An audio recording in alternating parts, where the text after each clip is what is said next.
En 2003, Charlize Theron endossait le rôle de la vraie tueuse en série Aileen Wuornos dans le film Monster, un film qui lui a d'ailleurs valu l'Oscar de la meilleure actrice, un Oscar amplement mérité à mon sens. En quelques mots, le film raconte l'histoire d'Aileen Wuornos, jeune femme qui se prostitue depuis des années et qui rencontre un jour une autre femme avec qui le cours de sa vie va changer à tout jamais. Bien décidée à mener une vie plus rangée auprès de celle qu'elle aime et respecte, Aileen arrête de se prostituer mais finit par craquer sous la pression d'une situation financière compliquée et se remet donc à se prostituer. Un jour, elle se fait agresser sexuellement par un de ses clients et quand elle arrive enfin à se libérer, elle le tue. Et ça marque le début d'une nouvelle façon de vivre. Aileen, nourrie par sa haine et sa frustration accumulée depuis des années, tue ses clients qu'elle estime être de mauvaises personnes. Si vous me connaissez un petit peu et que vous me suivez sur les réseaux sociaux, vous savez que ce film est l'un de mes favoris de tous les temps. Et pour cause, le travail fait autour du film est absolument parfait, autant sur le fond que sur la forme. La recherche d'authenticité de l'histoire, la crédibilité des personnages. Pour rappel, Charlize Theron est quand même passée de ça à ça pour respecter au maximum l'apparence d'Aileen Wuornos. Moi, j'ai découvert l'histoire de cette femme en voyant le film. Avant ça, j'avais jamais entendu parler d'elle. Le film a clairement réussi à me perturber et je pense donc que la réalisatrice a réussi son pari, puisqu'à la fin, j'étais tiraillée entre deux sentiments. D'un côté, je condamnais fermement ses crimes, en toute logique, et d'un autre côté, j'avais vraiment mal au cœur pour cette femme, dont on a clairement abusé toute sa vie. J'ai donc commencé des recherches à ce sujet pour savoir qui elle était et d'où lui venait son surnom, la demoiselle de la mort. J'ai appris qu'Aileen Wuornos était l'obsession numéro 1 des États-Unis à l'époque de ses crimes et de son procès, non pas parce qu'elle avait un mode opératoire horrifique comme certains tueurs en série, mais elle faisait la une des médias parce que c'était une femme, la première tueuse en série apparemment. Et plus j'ai creusé dans sa vie, sa période criminelle et son procès, et plus j'ai découvert une histoire très dérangeante, et je me suis dit que ce film qui m'avait beaucoup perturbée avait vu juste. I always wanted to be in the movies. When I was little, I thought for sure one day I could be a big, big star. Or maybe just beautiful. Beautiful and rich, like the women on TV. Yeah, I had a lot of dreams. And I guess you could call me a real romantic, because I truly believed that one day they'd come true. Déjà, son enfance commence très très mal. Née en 1956 dans le Michigan, elle a une enfance tout sauf tendre. Tandis que sa mère est enceinte d'elle et que ses parents ne sont encore que de jeunes adolescents, ils se séparent. Bon, jusque-là, à part le fait que ses parents soient adolescents, il n'y a rien d'extraordinaire. Son père, Leo Pittman, est interné en hôpital psychiatrique parce qu'il a abusé de ses enfants, et il se donne la mort quelques années plus tard, en prison, où il était condamné pour des faits d'attouchement et de kidnapping sur enfants. Sa mère, Diane Wuornos, qui a vraisemblablement grandi dans un cadre familial de violence verbale et physique, décide à ses 19 ans d'abandonner sa fille et son fils, le frère d'Aileen, au bras de ses parents, donc les grands-parents d'Aileen. Des gens réputés pour être perturbés et avec de gros problèmes d'alcool. Elle n'a alors que 4 ans lorsqu'elle est laissée à l'abandon par sa mère. Elle grandit dans ce climat peu enviable, rythmé par les violences physiques et verbales, comme sa mère à l'époque. À l'école, la situation n'est pas vraiment meilleure. Aileen commence à présenter une perte d'audition, des problèmes de vue et a un léger retard en apprentissage. Elle semble avoir un comportement qui ne convient pas trop à son école et pour la calmer, on lui administre des tranquillisants. Pour évaluer ses problèmes de scolarité, on teste son QI qui obtient la somme de 81. Elle est alors déclarée comme peu intelligente. Alors cette information comme ça, elle a l'air de rien, mais elle va avoir son importance parce que ce détail sera précisément utilisé lors de son procès. Elle n'a que 11 ans lorsqu'elle connaît ses premiers rapports sexuels qu'elle échange contre de l'argent, de la bière, de cigarettes ou de la drogue, et elle aura aussi d'ailleurs des relations incestueuses avec des membres de sa famille. Jusqu'ici, tout va merveilleusement bien dans la vie de cet enfant. Pour en rajouter à cette enfance tragique, Aileen est victime d'un viol par l'ami de son grand-père dont elle tombera enceinte, et suite à cet épisode traumatisant, elle attendra près de 6 mois avant d'avouer la vérité à ses grands-parents, ce qui lui attirera la colère de ces derniers, qui la forceront à faire adopter l'enfant. À la mort de sa grand-mère, lorsqu'elle a 15 ans, son grand-père ne supporte plus la présence des petits-enfants chez lui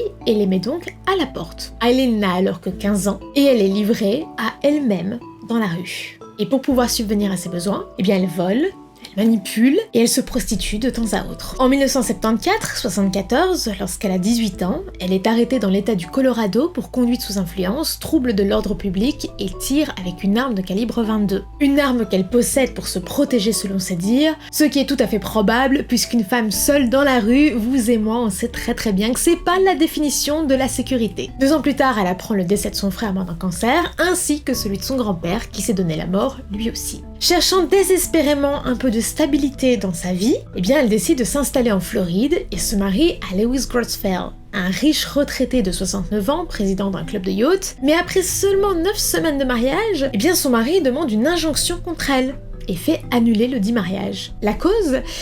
Outre des excès de colère et de bagarre, il accuse sa jeune épouse de le violenter avec sa canne, tandis qu'elle-même l'accuse des mêmes faits. En 1978, ne voyant plus le bout de cette vie merdique, on ne va pas se le cacher, Eileen tente de mettre fin à ses jours en se tirant une balle dans l'estomac. Et c'est un échec, parce que parfois quand la vie a décidé que vous alliez manger une bonne grosse tartine de merde, elle aime bien faire durer le problème.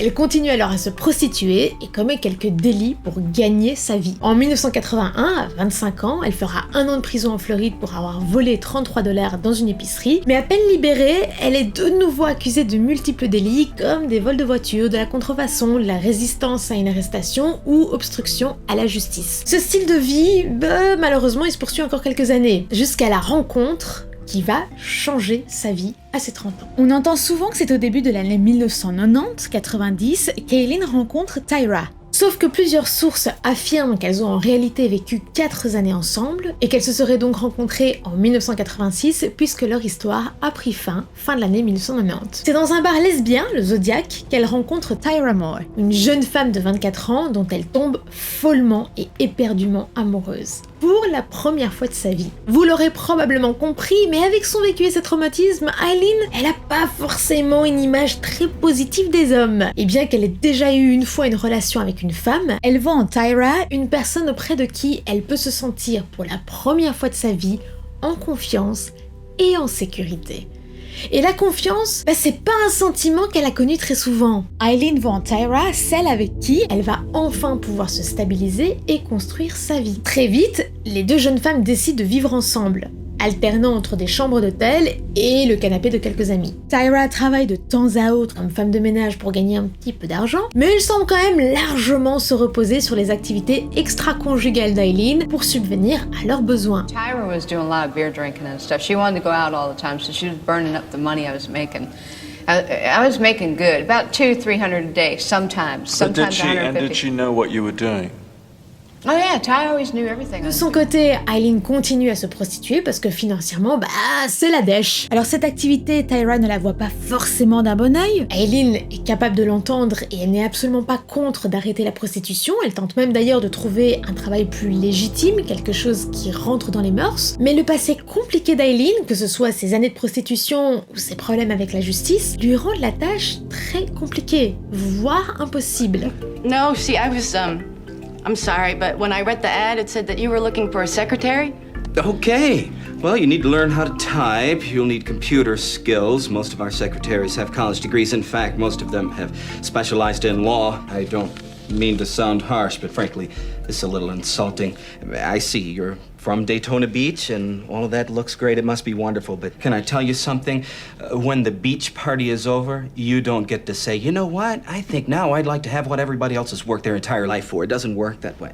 Et puis, en dehors du regard de la société, Eileen, elle avait quand même aussi une certaine instabilité psychologique qui avait clairement tendance à faire fuir les gens lambda. Elle a donc recommencé à se prostituer puisqu'il lui fallait bien survivre. Et c'est alors qu'arrivent les événements qui marquent le début de la fin. Entre la fin de l'année 1989 et la fin de l'année 1990, 7 corps d'hommes blancs d'âge moyen, le genre typique de clients d'Eileen, sont retrouvés dans le centre de la Floride. Chacun d'entre eux a été dépouillé de ses affaires personnelles et tué par balle. L'agresseur, quant à lui, est parti à chaque fois avec leur voiture. Dans le film, comme dans la réalité, le premier est Richard Mallory, un homme de 51 ans, qui avait récupéré Eileen Wuornos le long de la route et qui a été abattu de plusieurs balles dans la poitrine. Et dans le film, comme dans la réalité, eh bien Eileen dénonce avoir agi en état de légitime défense, puisque l'homme allait la tuer après avoir abusé d'elle sexuellement. And he said, "Yes, you are, bitch." He said, "You're gonna do everything I tell you to do. And if you don't, I'll kill you right now, and I'll fuck you after. Just like the other sluts I've done." 6 mois plus tard, elle tue Charles Dick Humphrey, un major de l'armée de l'air à la retraite, chef de la police de Floride et enquêteur spécialisé dans la lutte contre la maltraitance d'enfants. Il a reçu plusieurs balles à la tête et au torse, son corps a été retrouvé le 12 septembre 1990, et Eileen explique que l'homme a menacé de l'arrêter pour cause de prostitution, sauf si elle acceptait de lui faire une petite gâterie sans être payée en retour. Quelques jours plus tard, elle tue Charles Carskaden, David Spears et Peter Sims, mais le corps de ce dernier ne sera jamais retrouvé. 5 mois plus tard, elle tue Troy Burress et Walter Antonio. Eileen Wuornos, elle tuait principalement ces hommes pour récupérer leurs biens matériaux, qu'elle allait revendre à des prêteurs sur gage. Et contrairement à ce qu'on a pu lire dans la presse, Tyra Moore, elle n'était pas tout à fait innocente dans l'histoire. Certes, elle n'appuyait pas sur la gâchette, mais non seulement elle aurait été au courant de plus de meurtres qu'elle ne le laissait entendre, mais elle en était d'ailleurs complice, puisqu'elle aidait Eileen à se débarrasser des voitures et à revendre les objets derrière. Alors bon, loin de moi l'idée de dépeindre un tableau plus mauvais que ce qui n'était fait d'elle, mais il y a quand même de quoi se poser des questions. Elle ne voit pas d'un bon œil qu'Eileen se prostitue, mais ça ne la dérange pas de profiter des bénéfices. Elle avait demandé à ne pas être trop mise au courant des détails des meurtres pour éviter d'être complice, mais ça ne l'empêchait pas de l'aider à revendre les objets volés. Il y a comme qui dirait une géométrie variable. Si au départ la police ne fait pas le rapport entre les meurtres et est spontanément à la recherche d'un homme qui aurait commis les crimes, en retrouvant les objets chez les prêteurs sur gage ainsi que les empreintes laissées sur les voitures, eh bien ils remontent petit à petit jusqu'à Eileen. Le 4 juillet 1990, Tyra et Eileen sont à bord d'une Pontiac de 1988 qu'elles ont récupérée de l'un des meurtres commis un mois plus tôt, et les deux jeunes femmes sont repérées par un témoin qui donne l'info à la police, qui les met automatiquement sur la liste des personnes recherchées. Et sachant cette dernière info, eh bien Tyra, elle décide de prendre la tangente et elle quitte Eileen pour partir chez sa sœur en Pennsylvanie. I knew I had nothing to do with any of this, and I had to leave. It's like I have to get away from her. N'ayant malheureusement pas les preuves suffisantes pour prouver qu'Eileen est l'auteur des meurtres, certes, ils ont pu prouver qu'elle avait volé les biens appartenant à ces hommes morts, mais pas qu'elle les a tués. Eh bien la police joue avec son point faible, Tyra. Ils arrêtent la jeune fille en Pennsylvanie, la ramènent en Floride et lui proposent un marché, l'immunité, contre les confessions d'Eileen, qui dit bien qu'elle est coupable de tous les meurtres. Alors qu'Eileen se trouve en prison à ce moment-là, Tyra l'appelle 11 fois en 3 jours et à chaque fois, elle est enregistrée, bien qu'elle assure le contraire à Eileen, évidemment. Hey, Ty? Yeah.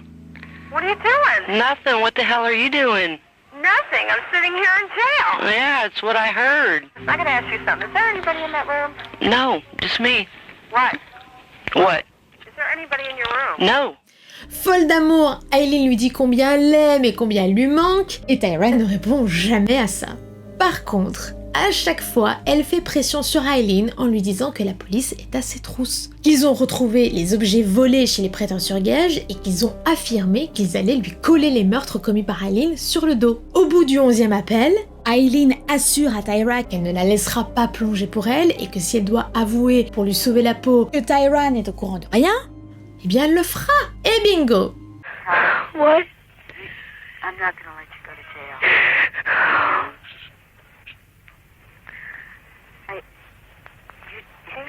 You evidently don't love me anymore. You don't trust me or anything. I mean, you're going to let me get in trouble for something that I didn't do? I said I'm not. Listen, quit crying. Listen. I can't help it. I'm scared shitless. I know.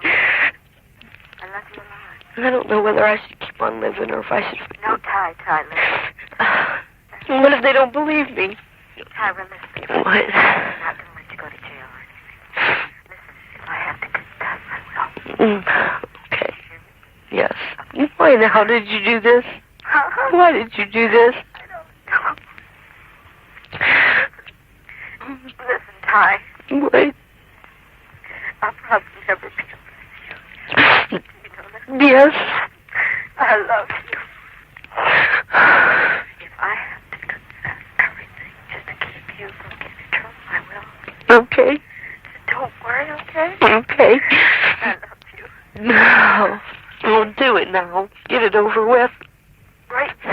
moment? Yeah, just get it over with. All right. Okay? Okay. You can call me back later. En janvier 1992, son procès débute pour le meurtre de Richard Mallory, et bien qu'Aileen explique le cas de légitime défense après le viol, et que son avocat explique qu'il est plus que probable que ce viol ait eu lieu puisque l'homme venait de sortir de 10 ans d'incarcération pour agression sexuelle, la justice n'en retiendra rien et la condamnera à la peine de mort. Par la suite, elle admettra les assassinats de Charles Koskinen, David Spears et Peter Sims. Mais ses discours, ils ont tendance à varier. Tantôt, elle se défend de la même façon, argumentant que les hommes ont tenté de la violer et que c'était de la légitime défense. You sabotaged my ass society and the cops and the system. A raped woman got executed. Et puis tantôt, elle admettra que c'est son mauvais côté qui la pousse à tuer et qu'elle continuera à le faire. They had it right. A serial killer. Not so much like thrill kill. I was into the robbing biz. I mean, you know, serial killers are in this thrill killing jazz. I was into the robbing, just and eliminate a witness. But still, then again, I got a number, so it's serial killer. You have to kill Aileen Wuornos because she'll kill again. La suite des aveux a donné lieu à une seconde condamnation, car oui, ce sont les États-Unis, et peut-être que vous ne le savez pas, mais les condamnations s'additionnent aux États-Unis. Par exemple, vous pouvez être condamné à 15 années pour un crime, 30 ans pour un autre et 60 pour un dernier, ce qui vous vaudra un total de 105 années à faire en prison, même si, a priori, vous n'allez pas vivre jusque-là. I'll probably get 3 more death row sentences, and then I gotta go to Pasco and Dixon for 2 more death row. How many times you gotta kill me? You know, I mean, this is bullshit. They don't need to be doing this. La dernière fois qu'Aileen aura vu Tyra, ce sera lors de son témoignage contre elle au tribunal. Tyra n'aura jamais croisé le regard d'Aileen durant les audiences et ne lui aura plus jamais donné signe de vie par après. Ni appel, ni lettre, ni quoi que ce soit d'autre. Alors est-ce que ça faisait partie de son accord avec la police ? Ou est-ce que c'est une décision personnelle ? Ça, seule elle le sait. Le cas d'Aileen Wuornos a fait beaucoup de remous médiatiques. Si beaucoup ont estimé que le verdict était parfaitement juste puisqu'elle a tout de même tué des hommes, beaucoup d'autres se sont plaints du traitement largement différent qui lui aurait été réservé. La justice n'a tenu compte que de l'enregistrement entre elle et Tyra lorsqu'elle était en prison et du témoignage de Tyra au tribunal. Aucun des éléments apportés par la défense n'a été retenu, que ce soit son QI, dont je vous parlais un peu plus tôt en vidéo, qui démontrait visiblement une déficience mentale de l'accusé, son instabilité psychologique, son passif, son enfance chaotique, sa situation de SDF alors qu'elle était très jeune, bref, des tas d'arguments de taille selon la défense qui justifient qu'une expertise psychiatrique aurait dû être faite pour comprendre si elle était véritablement dangereuse ou pas. Ils contredisent aussi la dénomination de tueur en série, argumentant qu'un tueur en série planifie ses crimes, traque ses victimes et prend du plaisir à tuer, ce qui n'était vraisemblablement pas le cas d'Aileen Wuornos. Lorsque l'accusation pointe du doigt sa haine viscérale des hommes qui a agi comme véritable moteur pour ses crimes, la défense explique que cette haine,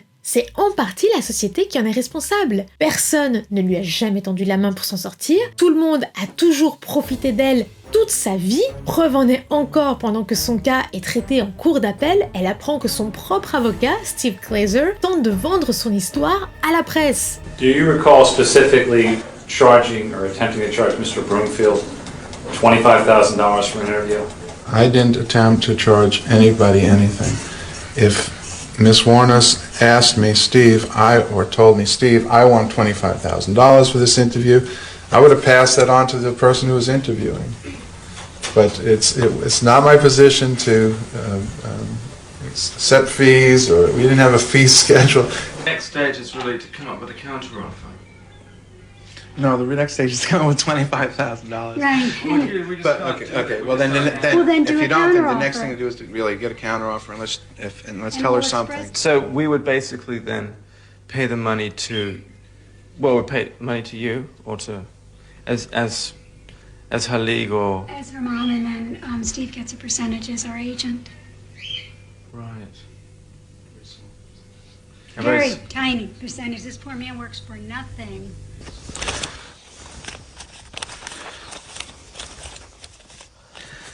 Nick, wait a second. What's Davy Crockett doing on the $100 bill? Thank you very much.